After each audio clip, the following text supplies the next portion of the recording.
هو رمضان صبحي اختفى فين؟ رمضان صبحي نجم بيراميدز الحالي بقاله فتره مختفي تماما ومحدش عارف عنه اي حاجه، لدرجه انه ما لعبش ولا ماتش في الدوري الموسم ده، وما لعبش غير كام دقيقه بس قدام اوكلاند، وده كان الظهور الوحيد لرمضان الموسم ده مع بيراميدز. رمضان اول ما انضم لبيراميدز بعد ما مشي من الاهلي كان ظاهر وبيلعب وبينضم للمنتخب وبيقدم مستوى مميز، لكن مع مرور الوقت بدا رمضان يختفي شويه شويه وما بقاش يلعب كتير، والموسم اللي فات كان اكتر موسم ما يلعبش فيه وكان بعيد تماما، وفي الموسم الحالي رمضان ما لعبش خالص تقريبا لدرجه ان الجمهور نسيه.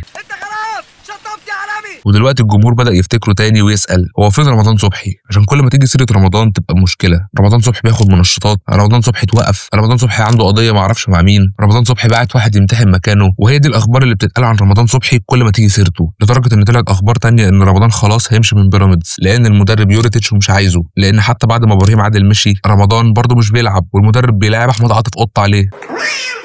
وبدأت الناس تقول ان رمضان عايز يرجع الاهلي تاني لانه خلاص ما بقاش ليه مكان في بيراميدز، وكل ما حد يسال بيراميدز على رمضان صبحي يقولوا اصل هو مصاب وعشان كده مش بيلعب. فهل انت مصدق ان رمضان صبحي مصاب كل الوقت ده فعلا؟ وهل توافق انه لو مشي من بيراميدز يرجع الاهلي؟